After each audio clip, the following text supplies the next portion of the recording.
Hey, welcome to our 3, 2, 1 launch activity. A standard stoplight is used by drivers to alert them on when to stop, slow down, or be alert, or if they are clear to drive through an intersection.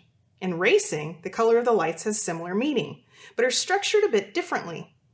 Drivers in drag races need to start at the same time or be alerted of a false start through a lighting system known as a Christmas tree.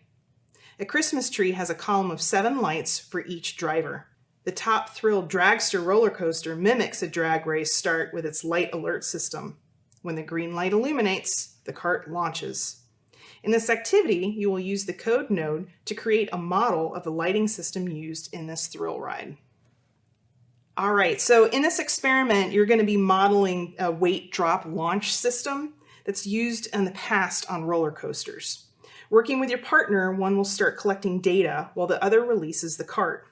For this challenge, using your knowledge of Blockly coding, create a program that helps you to know when to release or launch your cart.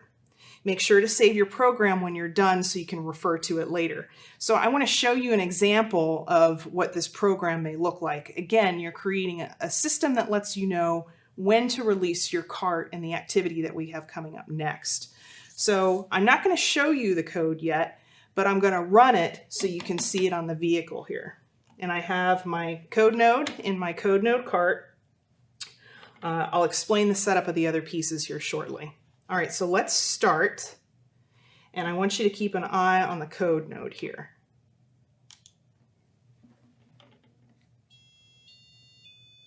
Let me do that one more time for you.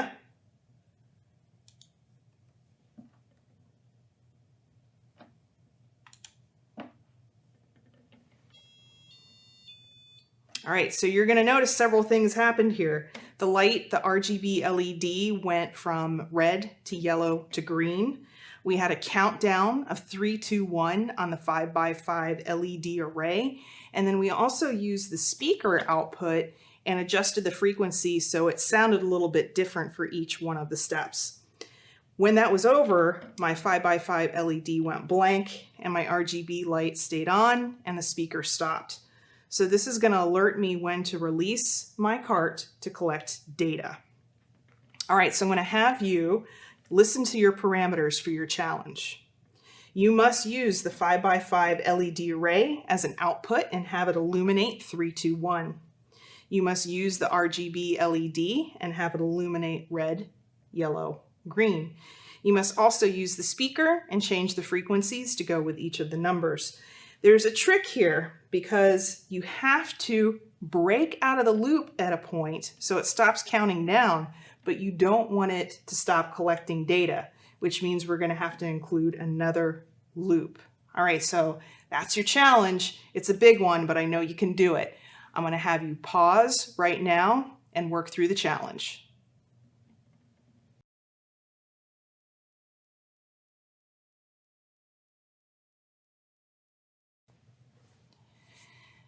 Okay, welcome back. If you haven't figured out your code just yet, pause again. We don't want to give this away to you, but my guess is you probably have a few things you want to check out. So I'm going to build a sample code for you that met the parameters in this program. So let me show you what I did. I am going to start a new experiment and click sensor data. Make sure my code.Node is connected, and it is. Looking here, I do not need to have the temperature, brightness, or loudness, or the magnetic field sensor. In the activity, you can refer to the student activity sheet. It has all these detailed directions. You're going to want to choose cart velocity here because that's the data reading we're going to need in our next activity. And you can disable the buttons. I'm going to click graph. So now you should see a nice cart velocity versus time graph, and I'm going to click the code icon on the bottom right. All right, so let's build a sample program. I need to start with a loop, and I'm going to say I need to bring a comparison block, and remember we chose velocity. So while the cart velocity, and you can use your drop down here to get to that measurement. And I need to bring in a math block here. And I'm going to say when the cart velocity is less than or equal to 0. So that's essentially saying as long as the cart is not moving, it's at a stop, I want it to do this set of things. All right. Then remember the parameters? I said you had to use the RGB LED, the 5x5 LED array, and the speaker. So if the cart is not moving, I want the RGB LED to be red. Then I want it to illuminate the number 3, because remember, we're doing a countdown. So we want to do 3, 2, 1. I can just click these. And then I want a speaker sound. You might have done your program a little different. For mine, I'm going to set this initial frequency, let's say at 300 Hertz. Oops. Okay, I need a slight pause in between numbers, so I'm going to pull in a sleep timer. And let's say I'll put it for 800 milliseconds. You might want to adjust this in yours. And then I want the next countdown. You can pull the same blocks out again through hardware, or you can right click. So I'm going to duplicate each one of these and bring them in and make my adjustments. So now I want my RGB LED to be yellow. So I need to have it on red and green. I'm going to change this to the number 2. Very good. I'm going to increase the frequency here to 400 Hertz. And then I need to put in another timer for my final countdown set, which is going to be to 1 with a green light. Don't worry, sometimes things like to jump around on you, that's okay. Move this around so you can still see. All right, so I want my light now to be green for go. Change this to 1. And let's make this even louder. And then of course I want to put a sleep timer at the end here. Now remember, I said I wanted it to stop after doing 3, 2, 1. The trick is to add a break out of loop. So when you look at that, you might think your program's done. All right. As long as I have my vehicle stationary and I hit start, it'll go 3, 2, 1. Everything will illuminate, and that'll have me release my vehicle. The problem is we did a break out of loop. So if we do that, once we release our vehicle, we're not going to be collecting any more data. And cart velocity is an important measurement we're going to need to take. So here's the fix there. I'm going to add in another loop while true after this first one here. So while true, and it's just saying to keep running the program. That's what the repeat while true will do. And now I'm going to go ahead and pull in my RGB LED. I still want that to be green. But now I don't want anything on my 5x5 LED array. I want it to be blank. And then I also want the speaker to be off. So I need to pull that in again as well and set that to 0.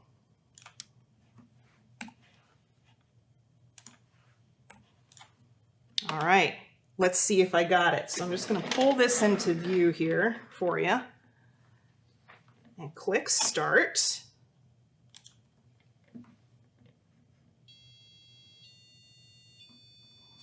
Awesome. So we got it to work. Oh, I did see a bug though. Maybe you caught it. I had this extra light on the 5x5 LED array. So I nicked that one out. Let's try it one more time.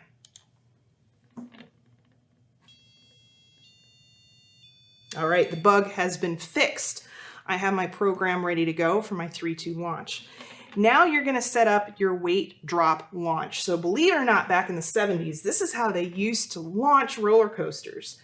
They would take large weights and drop them, and that would cause the vehicle to accelerate, to move forward. We're going to mimic that.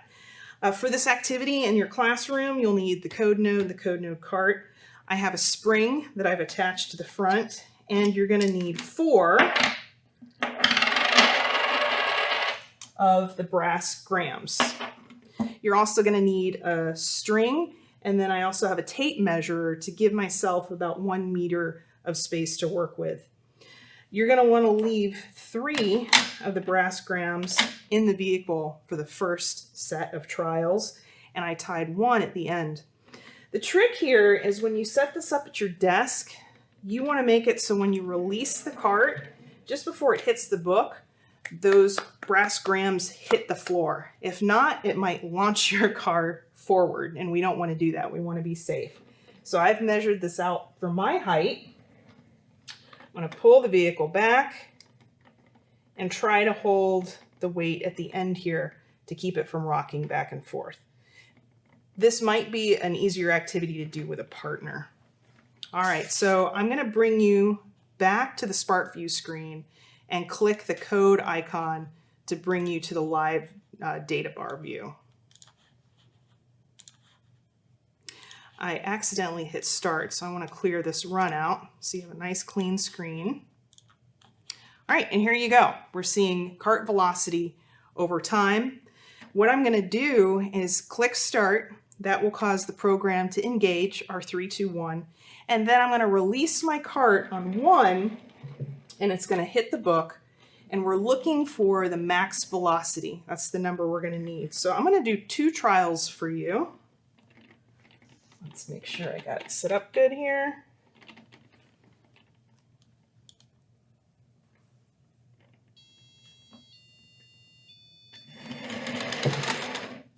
Okay, that's my first run. You see that peak here on the data bar? That is what we're going to be looking at for max cart velocity. Let's get another data point though.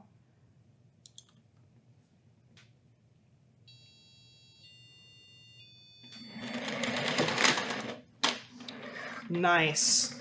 All right, I'm going to help you guys out as a frame of reference. I'm going to do the 3rd run.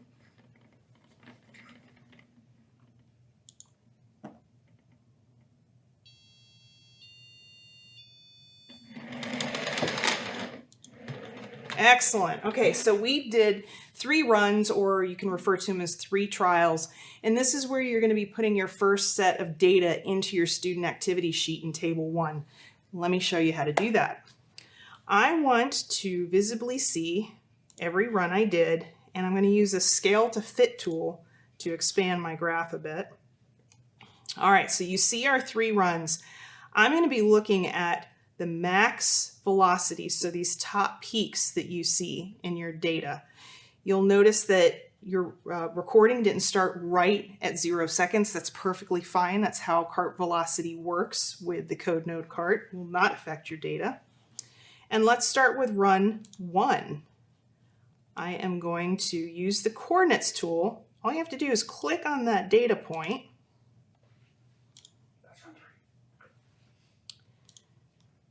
And there I see that my max velocity was 1.05 meters per second. Let's check out run 2. 0.94 meters per second. Run 3. 1.13 meters per second. So you're going to fill that data in Table 1. Now here's one more thing you're going to need to do.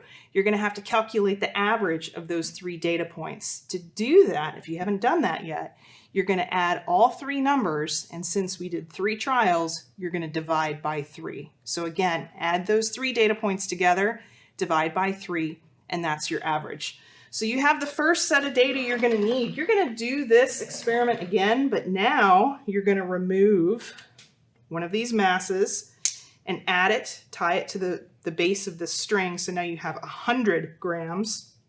You're going to do that 3 times. Again, calculate the average. Then for the 3rd, you're going to add 1 more for a total of 150 grams. And again, do it 3 times and calculate the average. Once you've done that and you've worked through the challenge of your program, you'll be able to answer the questions that are in the student activity sheet. Good luck.